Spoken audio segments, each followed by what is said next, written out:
तैयारी या सिलेक्शन लेना,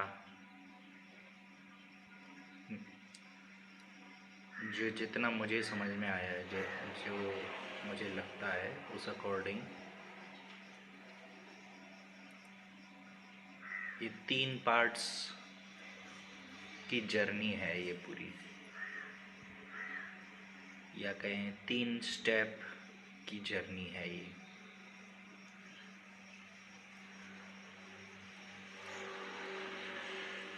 तो अगर हम उसको समझ लें तो फिर इस जर्नी में हमें क्या क्या सामान की ज़रूरत पड़ेगी, किस रफ्तार से हमें दौड़ना पड़ेगा, कहाँ हमें थक के आराम करना है, कहाँ हमें तेज़ी दिखानी है, ये सब छोटी छोटी एक एक चीज़ किसी मेंटोर से पूछने की ज़रूरत नहीं पड़नी चाहिए कोई भी काम करने के लिए। जैसे कई बार हम अपनी तैयारी में इतने ज़्यादा डीप घुस जाते हैं कि दिन में कितने घंटे पढूं, पढ़ाई के 2 सेशंस के बीच में कितना मिनट का गैप लूं, हफ्ते में क्या 1 दिन ऑफ ले सकते हैं पढ़ाई से,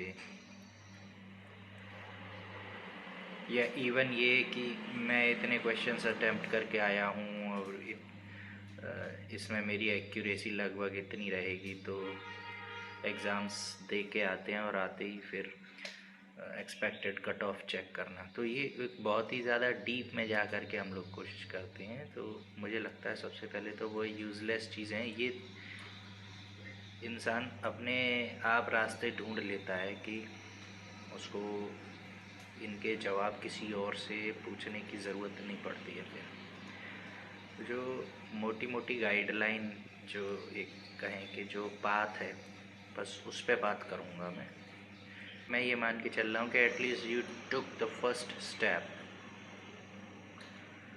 अब आगे मैं बस ये चाहता हूँ कि तू यूज़लेस इधर उधर गाइडेंस और इसके चक्कर में और इंटरनेट पे सर्च करके, और जिस वक्त नॉलेज गैदर करने का समय होना चाहिए उस वक्त हम ये गैदर कर रहे हैं कि हाउ टू गैदर नॉलेज।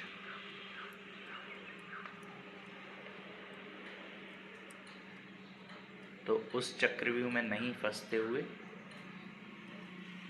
मैं शॉर्ट में कुछ चीज़ें बताता हूँ, समझने की कोशिश कर और अपना पढ़ाई शुरू कर दे। सब ठीक रहा, सरकमस्टेंसेस अपने फेवर में काम किए तो सिलेक्शन होगा। और जो मैं बात कर रहा था कि 3 स्टेप की जर्नी है। सबसे पहले मैं कहूँगा कि जो भी एग्ज़ाम हमें देना है, या जो भी हमने अप्लाई किया, या जिसमें भी मतलब मोटिव ये है कि सेलेक्ट होना है हमें उसमें, है ना, यही है।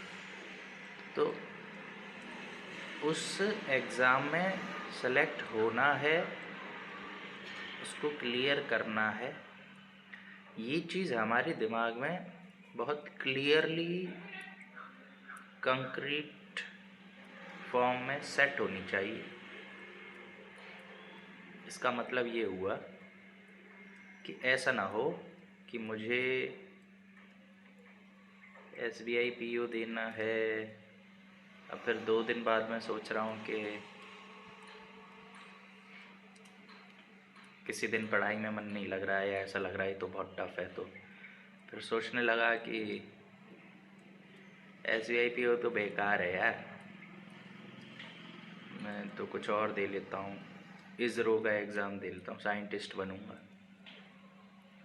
फिर उसको देने लगा, हफ्ता 10 दिन, 1 महीना 2 महीना पढ़ा। अब उसमें फिर कठिनाई आने लगी, टफ लगने लगा, तो सोचा कि अरे ISRO साइंटिस्ट बेकार है, अब ऐसे भी किसी की जॉब करके क्या करना, तो बिजनेसमैन बनूँगा। फिर बिजनेसमैन बनने चल पड़े। ये मंकी माइंड होता है ये इंसान का। तो मंकी माइंड से बचना है। इसका तोड़ ये है कि मान ले अब तूने डिसाइड किया कि मुझे बैंक एग्ज़ाम में अप्लाई करना है और बैंक में सेलेक्ट होना है।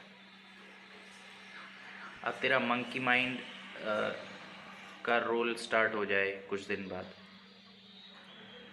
वो जैसे ही थोड़ा टफ पड़े तैयारी तो तुरंत मंकी माइंड बीच में जंप करेगा और दूसरी डाली पे जाके बैठ जाएगा, बैंक की डाली छोड़ देगा और कुछ और कहीं और डायरेक्शन ले जाएगा माइंड। तो मैं कहता हूँ कि वहाँ खुद से ये बात बोलो कि तुम्हारे ब्रेन ने तुमको कन्विंस कर दिया कि बैंक के एग्ज़ाम बेकार है, छोड़ो, इससे बेटर ऑप्शन मेरे पास ये है, मैं क्यों ना इतनी मेहनत इसी में कर लूँ। तो जब आपका ब्रेन आपसे ये कह रहा है ना कि आप इतने महान हो कि आप तैयारी करके बैंक का एग्ज़ाम तो क्लियर कर ही लोगे, लेकिन इतनी मेहनत इसमें क्यों करें, जब इतनी मेहनत करनी है तो इससे बेटर ये वाले ऑप्शन में कर लें। तो आपको लाइन से भटकने के लिए जो खुद को एक्सक्यूज़ देता है ब्रेन, तब आप उसी ब्रेन से ये बोलो कि ठीक है, मैं अगर इतना स्मार्ट हूँ कि मैं ये वाला काम और बेटर कर सकता हूँ तो मैं उसी काम को करूँगा। मेरा पैशन अगर ये नहीं है, ये एग्ज़ाम बैंकिंग का क्लियर करना या XYZ एग्ज़ाम क्लियर करना, मेरा पैशन तो वो है, तो ठीक है मैं अपने उसी पैशन को फॉलो करूँगा। लेकिन पहले मैं एक बार इसको क्लियर करके, इसको क्रैक करके इसमें सिलेक्शन लूँगा, और जब मेरा सिलेक्शन हो जाएगा तब मैं ज्वाइन करके रिज़ाइन करके तब अपने इस पैशन को फॉलो करूँगा। ये बात अपने ब्रेन को बोलो, क्योंकि हमारा ये ही ब्रेन हमें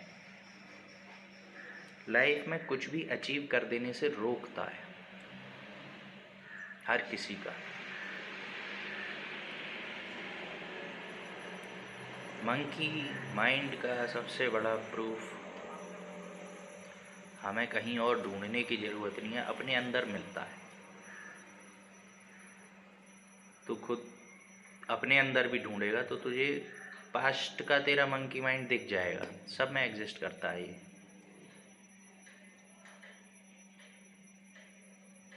ठीक है ना। सबसे पहला तो अपने खुद के ब्रेन से जंग जीतनी है, ये स्टेप है।